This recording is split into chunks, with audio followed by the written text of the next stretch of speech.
Hello दोस्त, मैं आप सबको आज बताने जा रहे हैं मात्रक और मापन। ठीक है, तो समझते हैं मात्रक और मापन क्या होता है, जिसे अंग्रेजी में हम कहते हैं यूनिट मेजरमेंट। ठीक है, तो मात्रक और मापन बेसिक चीज़ ये है कि एक एक पैमाना है।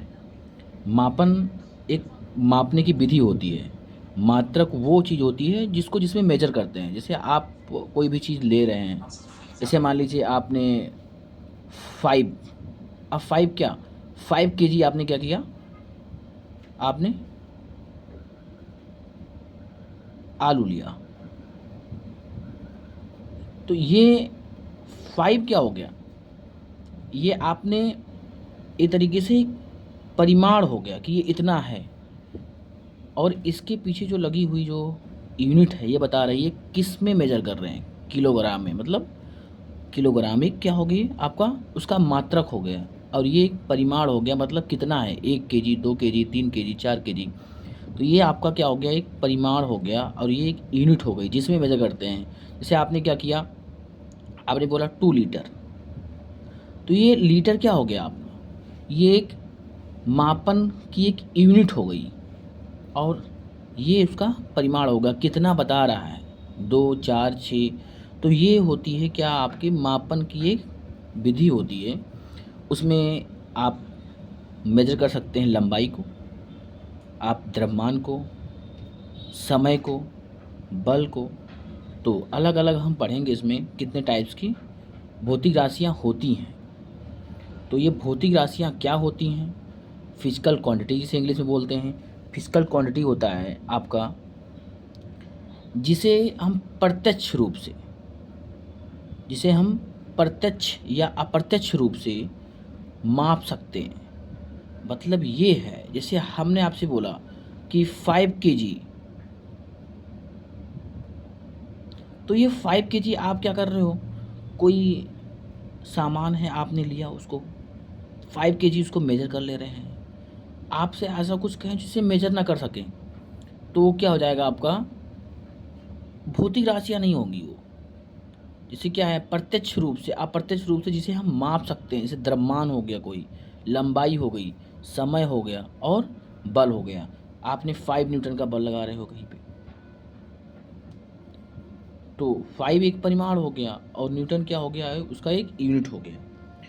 तो द्रव्यमान, लंबाई, समय और बल, ये क्या है आपके, एक भौतिक राशियाँ हैं। और भौतिक राशियों को भी वर्गीकरण किया गया है, उसका भी क्या, classification of the physical quantity. Classification मतलब उसको वर्गीकरण करना, मतलब उसको बांटना। बांटने का मतलब ये हुआ कि अब बांटना हुआ तो किसी के आधार पे बांटेंगे ना, कोई चीज़ें हैं जैसे आपको बांटना है, तो आप एक तरीके से क्या है, दो चीज़ें बांटना। तो अब मान लीजिए किसी को हम बांट रहे हैं नंबर के हिसाब से। जैसे कोई बच्चे हैं क्लास में, एक के हिसाब से अगर मुझे इनको बांटना है तो क्या करेंगे, तेज बच्चे को अलग कर देंगे और जो कमज़ोर बच्चे होंगे उनको अलग कर देंगे। तो ये बांटने का एक अलग तरीका हो गया। ऐसे जो भौतिक राशियाँ होती हैं उनको भी हम क्या करते हैं, वर्गीकरण करते हैं, उनका क्लासिफिकेशन करते हैं। तो उनको भी हम दो आधार पे, कुछ आधार बेस होता है जिसके आधार पे हम उनको दो टाइप में डिवाइड किए हैं। जैसे क्या हो गया, पहला हो गया दिशा एवं परिमाण के आधार पर। मतलब क्या हुआ समझो, दिशा और परिमाण का मतलब ये हुआ, और एक मापन और मात्रक के आधार पे। देखो, दिशा एवं परिमाण के आधार पे, जहाँ पे दिशा और परिमाण की बात की जाएगी वहाँ पे मैं, उसके भी दो टाइप के होते हैं, एक सदिश राशियाँ, एक अदिश राशियाँ। अगर जिसमें क्या होगा, दिशा और परिमाण दोनों साथ साथ दिया रहेगा। हमने कहा कि ईस्ट की ओर 5 किलोमीटर की स्पीड से कोई जा रहा है, तो हमने डायरेक्शन भी बताया और हमने उसकी स्पीड बताया 5 किलोमीटर। तो ये क्या हो गया, एक तरीके से परिमाण हो गया। और हमने एक डायरेक्शन भी दे दिया, तो वो सदिश राशि होगी। क्या होगी, सदिश राशि, जिसे हम कहते हैं वेक्टर क्वांटिटी। क्या कहते हैं, वेक्टर क्वांटिटी। और ये हो गया आपका अदिश राशियाँ। अदिश राशियाँ क्या होती हैं, अदिश राशियाँ वो राशियाँ होती हैं जिन्हें केवल परिमाण होता है। हमने कहा कि 5 किलोमीटर, 5 किलोमीटर, उसकी स्पीड कितनी है, 5 किलोमीटर। अब वो नहीं पता है किस डायरेक्शन में जा रहा है, बस 5 किलोमीटर है, उसका डायरेक्शन मुझे नहीं पता है। तो केवल उसके केवल क्या हो, परिमाण पता रहे, क्या पता रहे, परिमाण पता रहे और कुछ ना पता रहे। तो उसमें दिशा ना दिया रहे, उसका डायरेक्शन ना पता रहे, केवल उसका रिजल्ट पता रहे, कितना रिजल्ट है। तो एक चीज़ें ये पता रहे कि उसका परिमाण क्या होता है। तो जिसमें अदिश राशियाँ होती हैं वो क्या होते हैं, उसमें केवल परिमाण होता है। क्या होता है? परिमाण होता है। वो अदिश राशियाँ होती हैं जिसे हम बोलते हैं स्केलर क्वांटिटी। अब दूसरी चीज़ क्या हो गई, मापन के लिए, मापन के आधार पर मात्रक को, जैसे हमने कहा मापन के हिसाब से कैसे हम उसको मापते हैं, मापन के आधार पर। तो मापन के आधार पर क्या होगी, दो टाइप की राशियाँ होती हैं। दो टाइप की राशियाँ होती हैं, एक होता है मूल राशियाँ, एक होती हैं मूल राशियाँ, एक होती हैं मूल राशियाँ और एक होता है व्युत्पन्न राशियाँ। देखो मूल राशियाँ होती हैं, जैसे मूल मतलब क्या हुआ, मूल का मतलब ये हुआ कि कोई भी चीज़ फंडामेंटल क्वांटिटीज, मतलब क्या हुआ, जो उससे निकली हो, उससे बनी हो, वो होती हैं मूल राशियाँ। मतलब जिससे जो बनेगा वो व्युत्पन्न हो जाएंगी। मूल मतलब क्या, जो बेसिक चीज़ें होती हैं वो मूल राशियाँ होती हैं।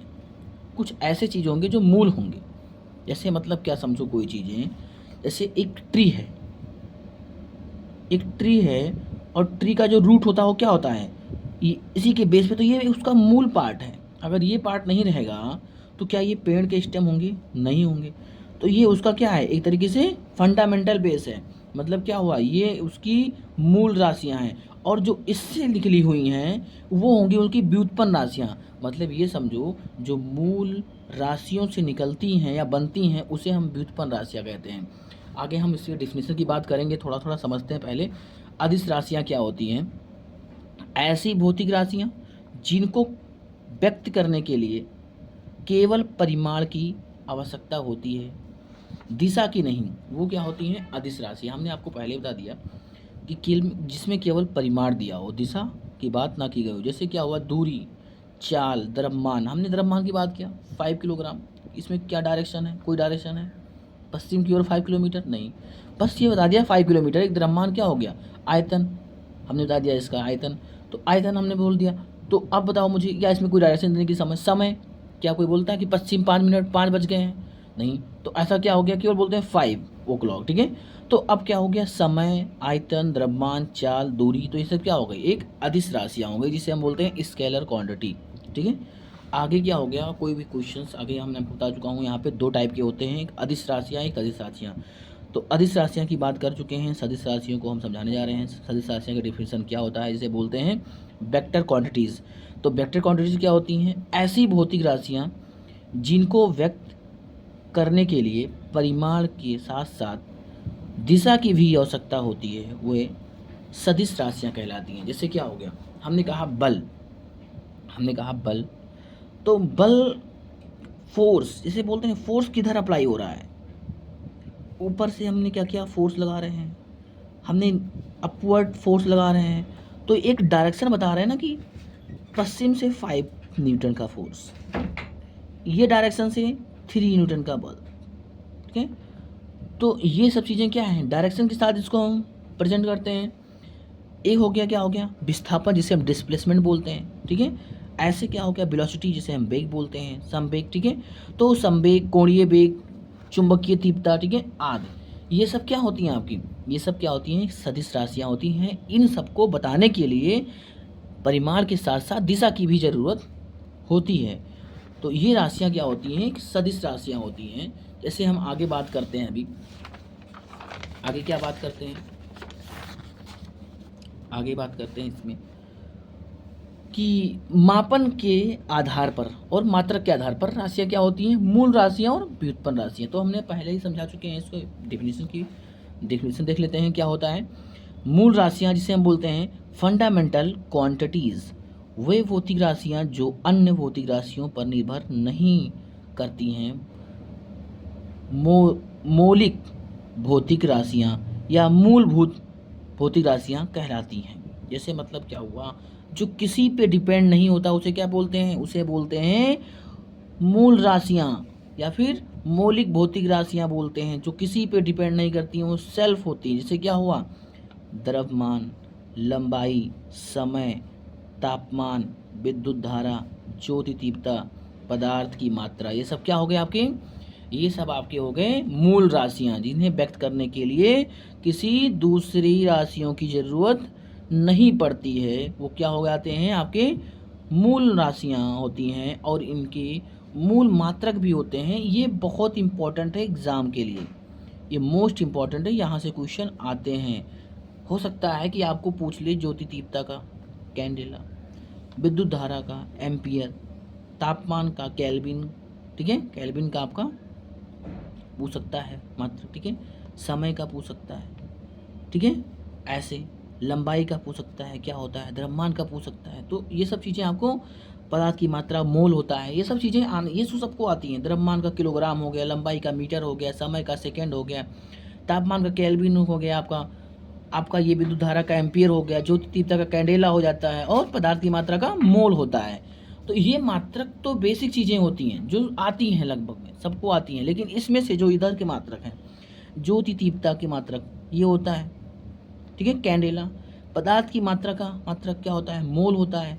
विद्युत धारा का मात्रक एम्पियर होता है। ये तीन चीज़ें ये मोस्ट हैं, ये आ सकती हैं पेपर में फ़िलहाल। और अभी हम इस पेज की बात कर रहे हैं। अगले जो भी आपको पढ़ाना है मैं नेक्स्ट वीडियो लगाता हूँ, और दूसरे पार्ट में। यहीं तक हम कल मिलते हैं फिर।